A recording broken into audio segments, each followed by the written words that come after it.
Hello, good evening everyone. Welcome po once again dito po yan sa ating programa and this is Solution with Laverne Ducot. Maraming salamat for joining me once again at tayo po ay nagsasama-sama every Tuesday night at 7:30 para atin pong pagsaluhan ng mayaman at nananaga ng pag-ibig at biyaya sa atin ng Panginoon. At dalayan ko po na kayo po ay nasa mabuting kalagayan at saan man po kayong panig ng daigdig naroroon at purihin po ang Panginoon dahil tayo po ay malaya na pwedeng pag-usapan ng buhay-buhay at yan po ay sa liwanag ng salita ng Panginoon. At maraming salamat din sa mga awiting atin napakinggan. Of course, yan po yung mga awitin na live po nating ni-record o sinute nung nating nakalipas na ika-6 na taong anibersaryo ng Church, Solution Grace Church. Ang first song was Babalikan Mo Ako. Salamat. At tayo po pinangunahan ni Ate Chi Gabiola mula po sa Solution Praise and Worship Team. And of course, yan po ay sinundan naman na awiting More Than Enough na isunulat para sa atin la Ate Amiel and Brother Arnel Flores na pinangunahan man po tayo sa pag-awit ni Sister Jackie o ni Ate Jackie Alcantara. Of course, muli po, yan po ay sa pangunguna na ating Praise and Worship Team na ating Church, Solution Grace Church. At maraming salamat po sa Panginoon dahil tayo po ay pinagpapala ng mga original na mga awitin. Gaya po nito. And I pray na ito po ay nag-minister po sa inyo na sadyang soon and very soon tayo po ay babalikan ng Panginoon. At sa kabila po na ating mga dinadanas na mga tribulation with a small t, yun pa lamang po ating mga nararanasan sa mundo because of course it's but natural to happen dahil tayo po ay nasa bagsak na kalagayan ng mundong ito. Pero yung pong provision sa atin ng ating Panginoon is more than enough. Kaya wala po tayong dapat ikatakot. At syempre pa, ang dami ho natin mga dahilan na ipagpapasalamat sa Panginoon. At ang mga awitin pong ito ay ginawa po namin para magbigay lamang po sa atin ng patuloy na paalaala na sadyang hindi po tayo iiwan, ipababayaan man ng ating Panginoon. At yan po ay naghatid sa atin sa oras na 36 na minuto makalipas ang alas 7 ng gabi. And we're coming to you live. Of course, tayo po ay napapanood sa 4 na sulok ng daigdig.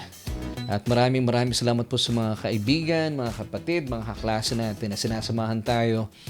Bagaman iba-iba po yung ating time zone, pero salamat po for joining us tonight. And of course, binabati natin lahat na ating mga kababayan sa buong mundo. Isang mapagpalat, mabiyayang umaga, tanghali, at gabi. And of course, binabati din natin ating mga kababayan sa buong Pilipinas, sa Luzon, Visayas and Mindanao. Good morning, syempre good evening lang. Dahil tayo po yung sumasa nyo every 7:30 ng Tuesday night.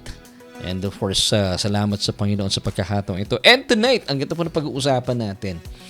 Dahil napapansin ko marami po sa mga tao talagang pagod na, including some Christians. At kung kayo po ay may kakilalang kaibigan, kabarkada, churchmates, kapatid na pagod na sa buhay at tila nawawalan na po ng pag-asa, please share po sa kanila yung broadcast na ito dahil ito po ay sadyang napapanahon. At ako rin po ay napagpala habang amin pong pinag-uusapan yung message na to kami mag-asawa kasi ganun po yung ginagawa namin.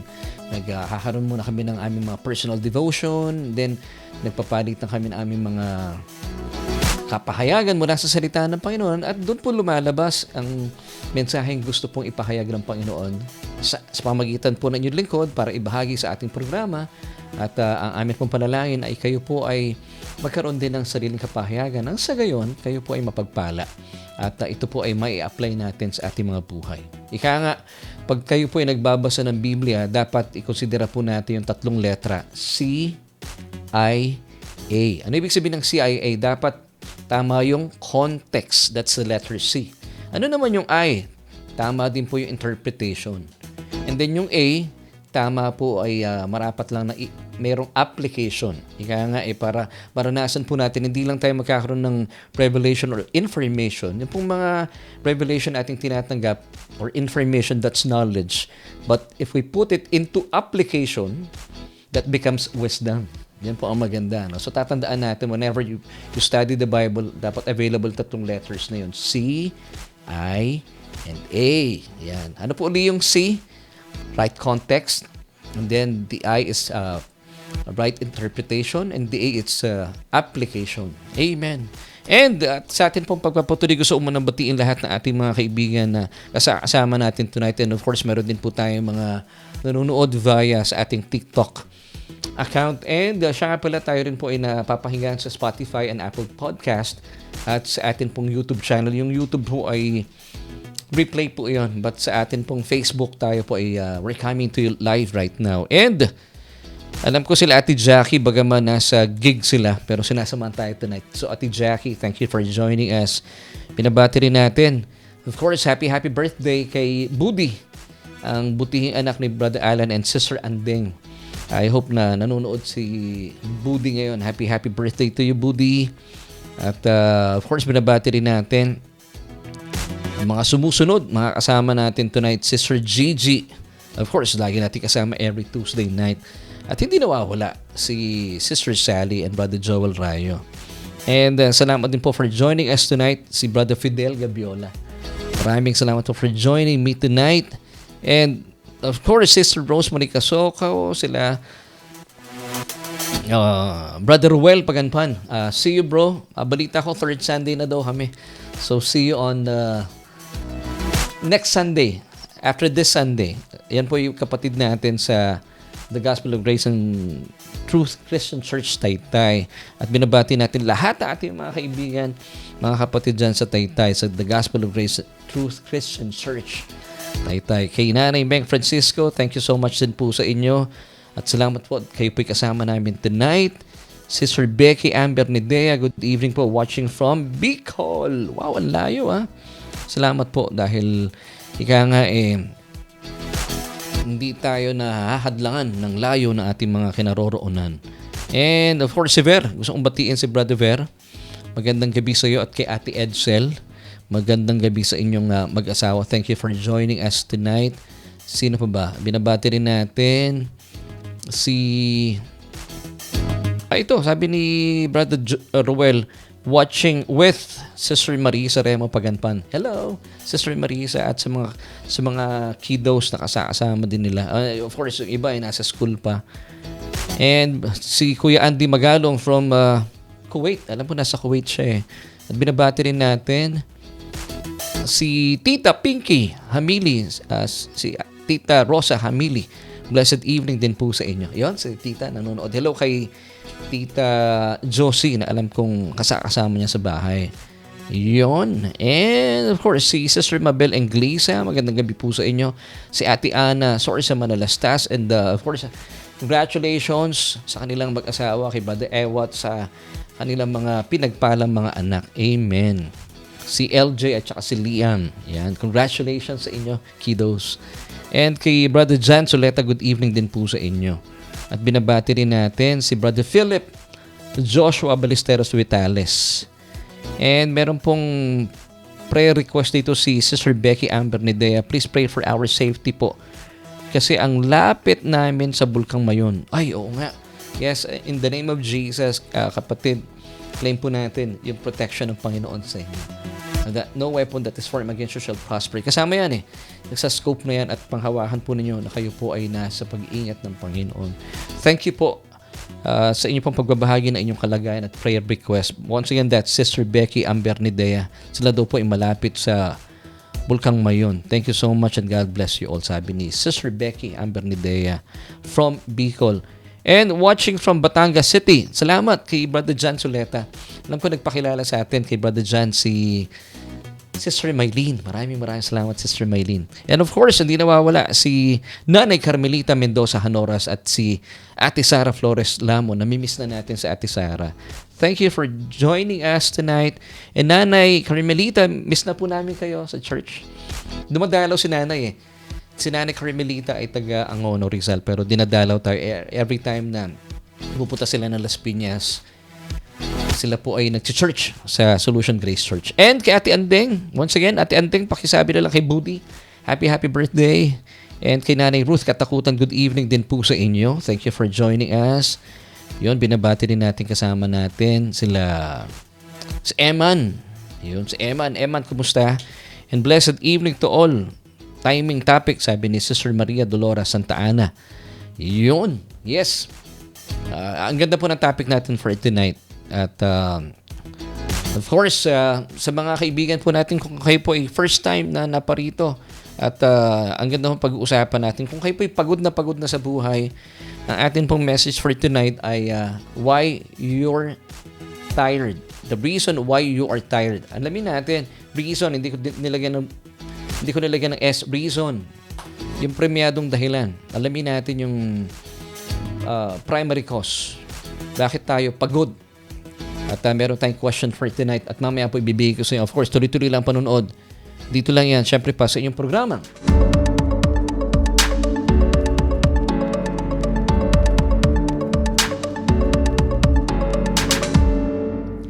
At syempre, tuloy-tuloy po inyong panonood dito pa rin sa inyong programa kung saan ay naghahatid ng tugon sa ating bawat tanong.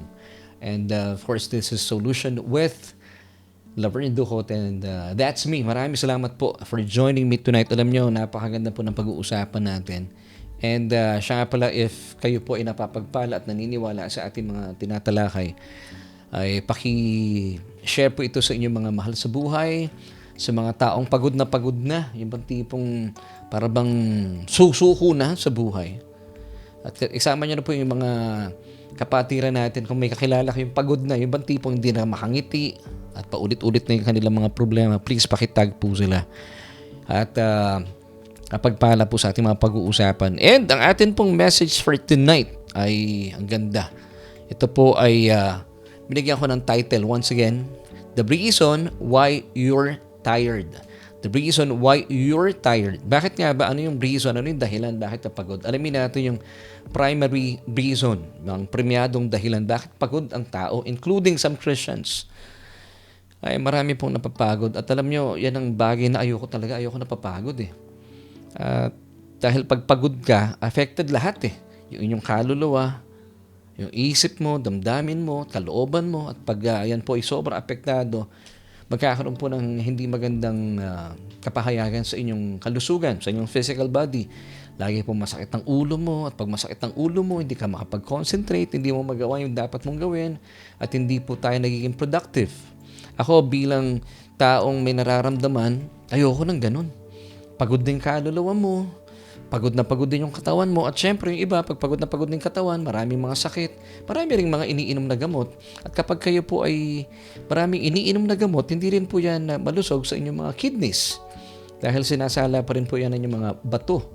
So para sa akin, mas mainam po na alamin natin kung ano yung antidote dito sa kapaguran na meron po ang bawat tao. And of course, tonight, ang pag-uusapan natin ay may kinalaman sa kapaguran. Kaya pong ating question for tonight is this. At gusto ko pong marinig ang inyong mga saloobin hinggil po sa ating mga pag-uusapan. Why so many people are living a hard life? Why so many people are living a hard life? Bakit marami mga tao sa ngayon ang tila hirap na hirap sa buhay? Nabubuhay na napaka pagod at punong-puno ng kahirapan. Including some Christians. Sana po ay some nga lang yung ating mga kapatid na nararanasan po ang hirap ng buhay na ito. And of course, ang ilan po sa mga pag-uusapan natin key verses natin, gawin natin dalawa, no? It's found in Matthew chapter 6 at yung isa naman is found in Matthew chapter 11. So alamin natin, bakit nga ba sadyang pagal ang mga tao sa ating kapanahunan at tila pag sabing pagal pagod na pagod. At meron nga ba talagang ibinigay na antidote dito ang Diyos para maranasan natin ang kapahingahan? Kasi yun naman talaga ang pangako niya sa atin kapahingahan. So let's start with yung ating first key verse. It's found in Matthew chapter 6 verse 33. Maganda pong talata ito na. And I believe you know this verse. Our Lord Jesus Christ said this, but seek first the kingdom of God and His righteousness, and all these things shall be added to you. Once again, but seek first the kingdom of God. Pag sinabing seek first, bilang mananampalataya, let us make the kingdom of God our top priority. Dapat nasa unang listahan po yan. And of course, His righteousness and all these things, plural these things shall be added to you. Now, ano po yung all dito? Pag binasa natin mga preceding verses, it speak about yung pagkain, food, drink, and shelter. Sabi ng Panginoon Jesus, wag niyo poproblemahin yan. Your Father knows that you need all of these things. So alam ng Ama natin sa langit, alam niya yung ating pangangailangan. So dapat wag daw tayong mabahala. But pagdating sa verse 33, but seek first the kingdom of God and His righteousness, and all these things shall be added unto you. Alam niyo, kapag inuna po natin ang kingdom ng Diyos, na kung saan nandun ang king, of course, ating Panginoon, automatic po yun. Yung kingdom niya, pag sinabing kingdom niya, alamin natin what is the kingdom of God. It's all about righteousness. So nandun po yung buhay na matuwid. Hindi tayo nagkokompromiso sa masama. Hindi ka nagsisinungaling. Hindi ka gumagawa ng mga bagay-bagay na wala sa kalooban ng Diyos. Ika nga, hindi ka nagkokompromiso para lamang mabuhay. So nandun kasi sa kingdom niya, sa kaharian niya, ang katwiran. Nandun din po ang kapayapaan. Dahil hindi ka nagkokompromiso, mapayapa ka. And of course, nandun din po ang kagalahan sa banal na spirito. Yun ang sabi ng Biblia. Righteousness, peace, and joy in the Holy Ghost. So ang sarap po ng buhay kapag ginagawa nating prioridad at inuuna natin sa ating buhay ang kaharian at ang katwiran na ating Panginoong Diyos. But seek first the kingdom of God, and when you seek first the kingdom of God and His righteousness, and all, sabi ng talata, food, drink, and shelter shall be added unto you. Ito po yung mga bagay na hinahabol ng mga unbelievers sa mundong ito. Pero kapag tayo po, ang atin pong pinursue, yung kingdom, the kingdom of God and His righteousness, yung pong hinahabol ng mundo, yun ang hahabol sa atin. And all these things will be added. Will be added. Ibig sabihin, meron ka na, i-add pa sa'yo. Wow! Diba? Napakaganda po na ibig sabihin ng talatang yun. And mga kapatid, sundan po natin ng isa pang talata. It's found in Matthew. As I've said kanina, Matthew chapter 11, verses 28 till 29. Mismo po muli po, dito ang nagsasalita ay ang ating Panginoon Hesukristo. Sabi niya, isang napakagandang invitation sa mga taong pagod na pagod. Come to me, all you who labor and are heavy laden, and I will give you rest. Verse 29. Take my yoke upon you and learn from me, for I am gentle and lowly in heart, and you will find rest for your souls. Wow, praise God. So dito po sinasabi ng Panginoon sa atin, take note once again, verse 29, take my yoke upon you and learn from me. For I am gentle and lowly in heart, and you will find rest for your souls. So ang una pong napapagod sa tao ay ang kanyang kaluluwa. Now, ang tanong ko po sa inyo, nakakita na po ba kayo ng yoke o pamatok? Sa wikang Tagalog, ito po, bibigay ko sa inyo yung picture ng isang yoke. Ito po ang ginagamit ng mga kalabaw. Ito yung yoke na tingnan natin yung senior na kalabaw, tawagin natin siyang mentor mo. At ikaw naman bilang the junior kalabaw ay the mentee or protege, ay sabay po ninyo isusuot ito, at kung saan man po bumaling yung senior kalabaw, dapat sumusunod lang tayo. Siya yung gumigiya at tayo po bilang mga mentee at yung senior kalabaw po ay ang mentor. Tayo po ay hindi lumalaban. Kung saan siya bumabaling, nasunod lang tayo. At kapag tayo po mananampalataya at kinilala mo si Kristo, hindi lang basta Savior, but bilang iyong King and Lord, naniniwala ka na kung saan siya bumaling, isusunod ka kasi naniniwala ka na kapag siya ang kumilos, pinangunahan ka niya, hindi ka magkakamali. Diba? Ayan nga pong sinasabi ng awiting, isa po sa mga ginamit ng Panginoon sa buhay ko, yung tsuper ng buhay. Pag siyang nagmaneho, maniwala ka, hindi ka niya dadalhin sa kapahamakan. Amen. So, define natin what is a yoke. So nakita nyo na ang itsura ng yoke. I-define po natin what is a yoke according to Merriam-Webster Dictionary. A wooden crosspiece that is fastened over the necks of two animals and attached to the plow or cart that they are to pull. Ulitin natin Ano ibig sabihin ng yoke? A wooden, hindi ko masyado mabasa, pwede mo pakilakin, kuya. Yan, thank you anak. Pakibalik dun sa definition ng yoke. A wooden crosspiece that is fastened over the necks of two animals and attached to the plow or cart that they are to pull. So yun ibig sabihin ng yoke. Wow. So dito po ilalintulad ng Panginoong Jesus. Tayo sa Kanya na dapat daw po mag-flow tayo with Him para hindi tayo nahihirapan sa buhay. Yun ang problema na maraming mananampalataya. Because if you do not make God's kingdom and His righteousness your top priority in life, hindi po talaga ninyo mararanasan yung pagdating ng mga bagay at na inyong mga pangangailangan. Kasi umaasa ka sa sarili mo, ayaw mo isuot yung pamatok ng Panginoon. So, sino ngayon ang king ng buhay mo? Ikaw.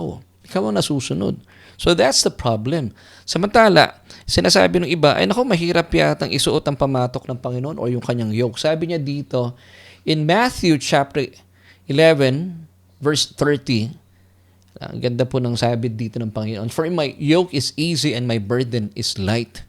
So, hindi po mahirap na isuot ang kanyang pamatok. Kasi kung ito po ay mahirap, bakit pa niya sasabihin na tayo po ay mag-flow with the yoke?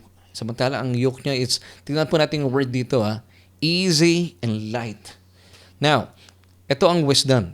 Sa buhay po natin ngayon, kung ba't kahirap na hirap, it's because you are not using the yoke of Jesus. You are not flowing with the yoke of Jesus. Sabi nga po ng kasabihan, at gusto ko pong iwan po sa inyo, itong bagay na dapat natin pakaisipin. This is something to think about. Sabi ng, ito pa gusto ko muna iwan sa inyo. Something to think about. Life becomes restless if you are not flowing with Jesus' yoke. Life becomes restless if you are not flowing with Jesus' yoke. Muli po ang paanyaya sa atin ng Panginoon, come to me, all you who labor and are heavy laden, and I will give you rest. So kung kayo po'y pagod na, this passage is for you. That's Matthew 11:28.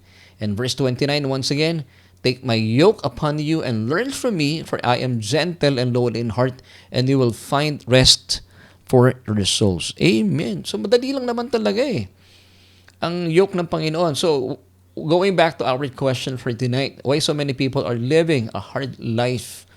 Bakit po kaya marami mga even Christians una sa lahat yung mga unbelievers. Kung kayo po yung unbelievers, ibig sabihin hindi pa born again, hindi pa po kayo nagkakaroon ng relasyon sa Panginoon, talaga pong it is but natural for you to live a hard life. Mahirap talaga ang buhay kung kayo po yung malayo sa Panginoon dahil una, kayo nasusunod. Pero ang isang buhay na ganap at kasiyasiya kapag ginagawa po natin una sa lahat, Hari at Panginoon ang ating Panginoong Jesus. Marami po kasi mga Kristyano sa ngayon nakakalungkot or tao na lang. Ang tingin lang nila sa ating Panginoong Jesus, Savior lang, tagapagligtas lang. Hindi po pwedeng ganon. Dapat po tanggapin natin siya at kilalanin natin siya, hindi lang iyong tagapagligtas, kundi bilang iyong Panginoon at Hari ng iyong mga buhay. Kasi pag tinanggap mo siya at kinilala mo siyang hari, mararanasan mo yung kanyang kaharian sa buhay mo. Bakit ikaw ay pagod na pagod sa panahon ngayon? Kasi hindi mo nararanasan ang kanyang kaharian. Pag sinabi natin, what is the kingdom of God? Sabi ng Biblia, the kingdom of God is all about righteousness, peace, and joy. Now, kung kayo po'y wala sa Panginoon, hindi nyo mararanasan yung kanyang kaharian. At sa kaharian niya, nandun po yung katwiran, righteousness. Ibig sabihin, kaya pala ang buhay mo ay puro pagsisinungaling, pagkukompromiso, wala pong matuwid na pamumuhay. It's because umaasa ka sa iyong sariling galing, sa iyong sariling diskarte. At may mga pagkakataon, talagang kailangan mo sumunod sa sistema ng mundo. At ang sistema ng mundo, idadaling ka talaga sa kapahamakan at malayo sa katwiran. Ngayon, kung wala pong katwiran ang inyong pamumuhay, automatic po yan, natural na mararanasan mo ang kawalan ng kapayapaan. At kapag wala pong kapayapaan, wala pong kagalakan. At kapag yung tatlong yan ay hindi po nararanasan sa inyong mga buhay, natural po na mapapagod kayo. Kaya sabi ng Biblia, once again, Matthew chapter 6, verse 33, but seek first the kingdom of God and His righteousness, and all your needs shall be added unto you. Hindi po lingid sa Diyos na kailangan po natin ng mga bagay na yan. Now, kung kayo po ay wala pang relasyon sa Panginoon, it is but natural for you to be tired, be exhausted. Natural po iyon. Pero kung gusto niyo pong mabuhay na punong-puno ng kapahingahan, mamaya po magkakaroon tayo ng opportunity to receive Christ as a Lord and personal Savior. Amen. At para naman po sa mga mananampalataya, dapat po i-magnify natin at maging malinaw sa atin na dapat hindi lang Savior natin ang Panginoon. Dapat siya po ay King and Lord of our lives. Now, let me give you this something to think about. Being diligent is under grace, but if the moment you depend on your efforts, you are under curse. Uulitin po natin na this is truth to think about. Being diligent, ibig sabihin talaga pong mahusay po nating sinusuri at tinaayos sa ating mga buhay. Ito po ay being under grace. But if the moment you depend on your efforts, you are under curse. Totoo yun. So bilang mga mananampalataya, dapat tayo po ay maingat na talagang kinikilala natin ang bawat hakbang natin, ay inuuna natin ng Diyos. Ibig sabihin, pag meron po kayong gagawin, you have to pray first to ask the Holy Spirit to lead you kung saan kayo dapat dalhin. Hindi po kayo magdedesisyon una sa lahat. Let the Lord lead you. Bilang kinikilala mong Hari at Panginoon ng iyong buhay, hindi na ikaw nasusunod. May panuntunan siya. Yun po ang dapat nating sinusunod. So paano natin pinapakita yun? Pinapakita natin sa Diyos pag meron kayong mga decisions, minor, major decisions. Hindi lang po mga major, kahit po mga minor decisions. Kung meron kayong mga bibili, mga bagay sa bahay ninyo, you have to pray for it. Yun din ang sinasabi ko sa mga anak ko. Ganoon din po kami mag-asawa. Lahat po talagang total dependence sa Panginoon. Because we live by grace, hindi po ba? Bakit nagpipray ka lang? You ask for guidance for major decisions. Yung mga minor, hindi mo pinagpipray. You have to pray for everything. Major, minor decisions. So, pinapakita mo sa Diyos na hindi ko nasusunod. Talagang siya ang Panginoon at Hari ng iyong buhay. Amen. So, dito po, you're being under grace. Pero pag bilang mananampalataya, para bang ikaw na lang nasusunod. Hindi mo na pinapakinggan ang salita ng Panginoon. Pakiramdam mo, sanay na ako dyan. Kayang-kaya ko ang buhay. At lagi kang umaasa sa iyong sarili. Would you believe that you are under curse because you are operating through your efforts? Umaasa ka sa iyong sarili. And this is being under curse. Now, basahin natin bilang patunay. Sabi ng Galatians chapter 3, verse 10. For as many as are of the works of the law are under the curse. For it is written, cursed is everyone who does not continue in all things which are written in the book of the law to do them. So nakakalungkot pong katotohanan ito. Kapag kayo po kumikilos base po sa inyong sistema, ibig sabihin, hindi mo kinikilala talaga ang Panginoong Hesus bilang iyong Hari at Panginoon. Kinikilala mo lang siya marahil bilang tagapagligtas. Kasi pag nasusuong ka na sa gusot ng buhay, doon ka tumatawag sa Panginoon. Panginoon, tulungan mo ako. Kinikilala mo siya tagapagligtas lang. Pero pag gagawa ka ng mga desisyon, isinasantabi mo siya eh. Kaya tuloy, ang buhay mo ay punong-puno ng pakikibaka. Muli po basahin natin sabi ng Matthew chapter 6 verse 33. But seek first the kingdom of God and His righteousness, and all these things shall be added unto you. Amen and amen. So mga kapatid, kaya ka napapagod because you are not flowing with the yoke of Jesus. Hindi mo sinusuot eh. So maganda po sa atin pong buhay, how to seek first the kingdom of God and His righteousness, so that all these things, all your needs shall be added unto you. Una po sa lahat, hindi mo lang dapat kinikilala ang Panginoong Jesus o si Jesus bilang iyong tagapagligtas. Una sa lahat, dapat kinikilala mo siya bilang iyong Hari at Panginoon. Ano ibig sabihin nun? Pag Panginoon, hindi na ikaw nasusunod ang Diyos. So, paano natin malalaman ang kalooban ng Diyos? By reading the Bible, by having Bible studies, or meron kayong local church, nakikinig po kayo sa mensahe na binibigay ng Panginoon through your pastors, meron pong nangunguna. And by making every decisions, major, minor decisions po, kinukonsidera mo ang Diyos, you pray with your family, of course. At yun po ay tinuturo mo rin na legasiya sa iyong mga anak. And by doing so, pinapakita mo sa Diyos, Lord, hindi lang kita tagapagligtas. Hindi lang kita tinatawag pag meron na akong kaguluhan sa buhay. Because umpisa pa lang na aking pagdedesisyon, nandiyan ka na dahil ikaw ang Hari at Panginoon na aking buhay. At kapag kinikilala mong Hari ang Panginoon ng iyong buhay, mararanasan mo ang kanyang kaharian. Ngayon, kung hindi po ninyo kinikilalang Panginoon at Hari na inyong buhay, ang Panginoong Jesus, hindi mo mararanasan ang kanyang kaharian. Now, the question is, ano bang meron sa kanyang kaharian? Sa kanyang kaharian po ay walang kakulangan. Pero kapag kayo po ay hindi nag-ooperate sa kaharian ng Diyos, ibig sabihin, hindi mo kinikilalang Hari at Panginoon, ang Panginoong Jesus sa buhay mo, hindi nagmamanifest po ang provision, ang kaharian ng Diyos sa buhay mo. Diba, ang sabi ng Panginoon, kanyang panalangin, Thy kingdom come, Thy will be done on earth as it is in heaven. So, for you to experience His kingdom, dapat ay yung will din po niya ang dapat doon tayo nag-operate sa kanyang kalooban, hindi sa kalooban natin.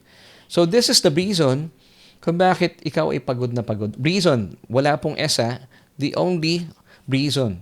Kasi nga, itinuturing mo yung sarili mong Panginoon. Hindi mo kinikilalang Panginoon at Hari ng buhay mo, ang Panginoong Hesukristo. While sabi ng Matthew 6:33, but seek first the kingdom of God and His righteousness. And when you do that, when you make God's kingdom and His righteousness your top priority in life, all these things, pagkain, tubig, shelter, lahat ng iyong pangangailangan, in other words, will be added unto you. Ito yung mga hinahabol ng mundo. Pero ikaw, if you make God's kingdom and His righteousness your top priority in life, kumbaga talagang lahat ng ginagawa mo, major, minor decisions, humihingi ka pa rin ng paggabay niya, believing na wala kang kakayahan. It's all by the grace of God. Lahat ng pangangailangan mo will be added unto you. Why? Because kinikilala mo siyang Hari. At dahil kinikilala mong Hari at Panginoon ang ating Panginoon Hesukristo, nararanasan mo ang kanyang kaharian sa buhay mo at hindi ka nagkukulang. Amen and amen. So, mga kapatid, dito na po tayo. Let's go back to our question for tonight at alamin na natin ang sagot. Why so many people are living a hard life? This is our answer. Life becomes restless if you are not flowing with Jesus' yoke. So that's the answer. Kapag hindi po kayo nag-flow, hindi mo sinusuot, hindi ka sumusunod doon sa iyong mentor dahil hindi mo siya kinikilalang Panginoon at Hari ng iyong buhay, ay talagang, halimbawa, babaling yung mentor, yung senior kaarabaw sa kanan, pinipilit mong kumakaliwa ka, talagang sasakit po ang batok nyo. Hindi magandang karanasan yun. Kaya maraming tao sa ngayon sumasakit ang batok, high blood. Dito nakalagay yung pamatok eh. Ang gawin natin, let's make life simple. Kung kumanan po si Lord, di doon tayo bumaling. Hayaan lang natin siya maging tsuper na ating buhay. Pag kumaliwa siya, di kumaliwa tayo. Sumunod lang para hindi sumasakit ang batok natin. Pag dumiretso, di diretso lang. Ang tawag dito ay faith. Believing that your Abba knows what's best for you. At hindi po siya magkakamali. So, bilang pagpapatuloy, dito na po tayo sa ating solution for tonight. And this is our solution, mga kapatid. To experience and enjoy Christ's kingdom in your everyday life, first, make Jesus King and Lord of your life. So, muli po, ito yung ating solution para hindi na po kayo napapagod at hindi na po ninyo mararanasan ang pagal ng buhay. To experience and enjoy Christ's kingdom in your everyday life, first, make Him King and Lord of your life. At nang sa gayon, maranasan po natin ang kanyang kingdom sa ating buhay. Now, what's the kingdom of God? For the kingdom of God, according to Romans chapter 14, verse 17, is not eating and drinking, but righteousness and peace and joy in the Holy Ghost or in the Holy Spirit. Now, muli po pag tayo po nag-operate sa kingdom ng Panginoon, at ang kingdom po niya, sabi ng Romans 14:17, righteousness, hindi ka nagkikompromiso, nabubuhay ka na matuwid. Kasi you're operating in His kingdom. So, ang buhay mo matuwid. Hindi ka nagkokompromiso, hindi ka nagsisinungaling, hindi ka gumagawa ng mga bagay na kabuktutan. At dahil dyan, alam mo, bilang matuwid, bilang isang anak ng Diyos, matuwid sa harapan ng Diyos, meron kang kapayapaan. At lahat ng ginagawa mo, mapayapa ka. At dahil mapayapa ka, nararanasan mo kagalakan sa banal na spirito. At kapag ito po ay nararanasan mo sa iyong buhay, ay talaga pong hindi mo may kakaila. Kinikilala mo si Kristo bilang iyong Panginoon at Hari ng iyong buhay. And that's why nararanasan mo sa iyong buhay ang kanyang kaharian. Amen and amen. So, hindi na tayo napapagod. Pero kung kayo po'y pagod na pagod sa ngayon, napakaganda pong pagkakataon po ito na kayo po ay Tanggapin natin ang paanyaya sa atin ng Panginoon. Alam niyo po, mahal kayo ng Diyos. At naisin po niya ang pinakamabuti para sa atin. Hindi po niya gusto na manatili po kayo napapagod. Bagaman sa panahon po natin ngayon, ang daming bagay na nakakapagod. Pero alam niyo po ba na pwede nating maranasan ang kapahingahan sa gitna ng mundo na punong-puno ng kapaguran? Sabi po in Romans 10 verse 9 that if you confess with your mouth the Lord Jesus Christ and believe in your heart that He was raised from the dead, you shall be saved. And yung saved doon, salvation, kasama po sa scope noon ay ang kapahingahan natin sa ating everyday life. Amen. So kung gusto niyo pong tanggapin ng Panginoong Hesukristo, all you have to do, just pray this prayer with me. Magpipray po ako. At the same time, buksan po ninyo yung inyong mga labi. Pray this prayer with me. Buksan din po inyong mga puso. At paniwalaan na ating Panginoong Hesukristo po ay hindi na natiling patay. Because siya po ay nabuhay na maguli. At yun po ay pagpapakita na hindi lang siya basta tagapagligtas, siya rin po ay Diyos at Panginoon at marapat pong tanghali na hari na ating mga buhay. Amen. Siya lamang po ang may kakayahan nun na iligtas tayo. So please, pray this prayer with me kung gusto mo makamit ang napakagandang paanyaya na ating Panginoong Jesus. Nakilalanin siya bilang tagapagligtas, Panginoon at hari na iyong buhay. Sabihin niyo po ito bilang panalangin. O Diyos, kinikilala ko na ako ay sadyang walang kakayahan at kapangyarihan para iligtas sa aking buhay. Kaya naman sa oras pong ito, tinatanggap kita, Jesus, bilang aking Panginoon at sariling tagapagligtas at hari na aking buhay. At hindi na ako masusunod sa buhay na ito. Naniniwala ako na alam mo ang pinakamabuti para sa akin. At doon sa krus, hinayaan mo ang iyong sarili na magdusa hanggang sa kamatayan bilang kabayaran at katubusan sa aking kasalanan. At makalipas sa 3 araw, ikaw nga ay nabuhay na maguli. At ito ay patutuo at patunay na ako ay matuwid na sa harapan ng aking Ama, ng aking Diyos. Salamat po, O Diyos, sa iyong kaloob na kaligtasan at salamat din po na aking pangalan ay nakasulat na sa aklat ng buhay. Amen at amen. Kaibigan, kung kayo po ay sumunod sa panalangin yan at binuksan po ninyo inyong puso, welcome to the family of God. At nilayan ko po na maging dahilan po ito, simula na ito ng inyong paglago sa salita ng Panginoon at patuloy po tayo mag-aral dito po yan sa ating programa. And this time, I would like to pray for you. Kung kayo naman po'y mananampalataya na at for the longest time, kayo po'y pagod na pagod at na-realize po natin, ito po yung aking dalangin na we would come to realize na kaya ka pagod dahil pinapangunahan mo ang lahat ng desisyon sa buhay mo. Para bang pakiramdam mo pag maliit na decision, pag minor decisions, ikaw na bahala. Pag major decision lang ang Panginoon, mali po iyon. Lahat dapat po ay nandoon ng Panginoon. Dahil kinikilala natin siya bilang Panginoon at hari na ating mga buhay. Nang sa gayon, tayo po ay maranasan natin ang kanyang kaharian.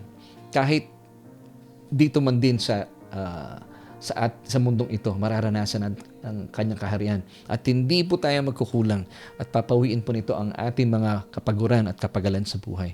So, I would like to pray for you, kapatid. Aba, maraming salamat po sa kapatid na ito na kayo po ang nagdala sa amin para patuloy po namin maunawaan ang yaman ng iyong salita. Salamat, O Diyos, dahil binubuksan mo aming isipan kung bakit pagod ang bawat isa sa amin. At tulungan niyo po kami sa iyong biyaya na hindi lamang namin kayo makita bilang tagapagligtas, na kung saan sa mga panahong kami po ay nasasadlak na sa gulo at gusot ng buhay, doon lang namin kayo naaalala. Pero turuan nyo rin po kami na sa pasimula pa lamang sa aming mga paggawa ng desisyon, ilalagay po namin kayo. Sa simula pa lang, nandun na kayo. Bilang pagkilala namin na kayo po ang Panginoon at hari na aming mga buhay. Nang sa gayon, bilang hari, maranasan po namin ang inyong kaharian sa buhay na ito. Na kung saan hindi po kapi pagkukulangin.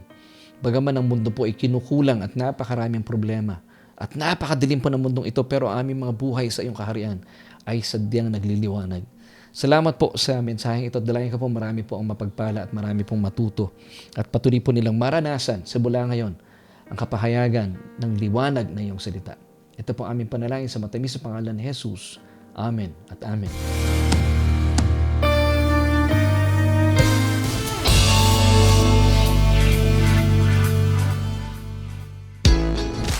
At tayo po ay nagbabalik sa ating programa, and this is Solution with Laverne Ducot. At maraming salamat po for joining me tonight.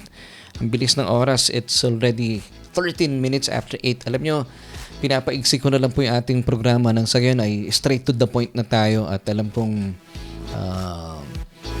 meron pang mga gagawin ng Panginoon sa ating programa. Please pray for us kung ano po yung gagawin natin na pagbabago.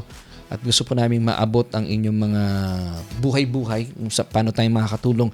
And of course, maraming salamat for joining us tonight. Salamat kay Ate Irene na kasama natin. Dalayan ko na napagpala kayo, Ate Irene, sa ating mga pinag-uusapan. So yun ang sikreto, mga kapatid, na para hindi na tayo mapagod sa lahat po ng ating mga decision making. Gawin nating hari ang Panginoon. Ibig sabihin, minor man yan o major decisions, si Lord pa rin. Hindi lang siya basta tagapagligtas. Sa dulo na lang natin siya naaalala. Hindi po umpisa pa lang. Ilagay na natin si Lord. Ibig sabihin, pinapakita natin kay Jesus na siya pong ating hari at Panginoon. At pag may gusto na dumating, tagapagligtas din po natin siya. Wow! So, ibig sabihin, talagang kompleto, surikado sa pagkakilala natin sa Panginoon. Hindi lang basta tagapagligtas lang. Maraming tao ganun eh. Kaya pagod na pagod sa buhay. And bago tayo matapos, maraming salamat. Gusto ko munang i-acknowledge ang ating mga kapatid. Meron pa naman tayong oras. Thank you din po, Nanay Carmelita, for joining us tonight. Thank you. Sabi din ni Brother John Soleta. Thank you po. Salamat din po sa inyo. Kay Nanay Rosemary Amante. Wow, kasama natin si Nanay Rosemary Amante. Siya po ang butihing nanay ni Kuya Nathaniel Peralta. Yan. And of course, salamat din kay Sister Norma Vitales. You are the King of Kings and Lord of Lords of our lives. We trust in you, continually look and rest on you. For you are trustworthy and praiseworthy. Amen. Thank you, Sister Maylene Petalino Magade. Yan po ang kanya pong sinabi. Thank you so much. And of course, kay Sister Lizanin Argana. Amen. Yes, Lord, sabi naman ni Sister Rosemary Casoko. And amen, si Jesus ang tsuper ng aking buhay, sabi ni Brother Ver Lawrence Cuevas. Alam din niya yung song na ito. Di ba? Ang ganda ng song na yun eh. Siya ang tsuper ng buhay. So, ibig sabihin, siya magmamaneho, hindi ikaw. Kaya ka nahihirapan sa buhay kasi ikaw nagmamaneho. Pero pag binigay mo kay Lord ang manubela, ay hindi na po kayo mahihirapan talaga. And salamat din po for joining us tonight si Ate Edsel Cuevas, si Nanay Meng Francisco, si Ate Ellen Mateo Lucito. Maraming salamat po. At binabati natin si Brother Ricky. See you on third Sunday of this month. Kingdom of God is righteousness, peace, and joy. Yun. Sabi ni Brother Fidel Gabiola, ang butihing father ni Ate Chi. Nandito ba si Ate Chi? Hindi natin nakita si Ate Chi. And yun. Salamat. Then kay Sister Sally Geronimo Rayo. Kasama rin natin si Sister Mabel Granados. And sino pa ba? Si Ate Amel. Uy, Ate Amel, kumusta na? Na-miss ka namin Long time no see. And Sister, si ano pala to, si Teacher Nelly. Maraming salamat po for joining us tonight. Sister Odette Rakid Soriano, salamat po sa inyong pagsama sa amin. Si Pastor Willie Wilson Tiong Sulaygo. Yan. Pastor Willie, panoorin mo, maganda tong ating message for tonight. At si Brother Ewat and Ate Ana Manalastas, nakita ko kanina na nanonood. And once again, happy birthday kay Budi. Ang panganay ba si Budi? Ate Andeng. Yan, happy birthday. At abangan na lang namin sa Sunday yan, Maraming salamat po sa mga kapatid din natin na nag-celebrate ng kanilang birthday. Happy birthday. And good evening, sabi ni Ate Angge Joyce Kalayag, ang butihing na tinatangi ni Kuya Nathaniel Peralta. Good evening sa iyo, Ate Angge. And thank you po, Pastor Laverne. Sabi ni Sister Gigi Cristobal Mendoza, salamat po din sa inyo. At please po, pakishare po yung ating broadcast sa gayon. Malawak po yung naabot ito dahil importante ito na tayo po yung natututo. And sa atin pong pagtatapos, nais kong iwan sa inyo ang 3 John chapter 1 verse 2. Of course, sa ngalan po na aking buong family, we thank you so much for being our kaagapays at patuloy po tayong matuto sa salita ng Panginoon. At nais ko pong iwan sa inyo yung talatang ito na magandang paalaala. Beloved, sabi ng 3 John chapter 1 verse 2, I wish above all things that you may prosper and be in health, even as your soul prospers. Bye!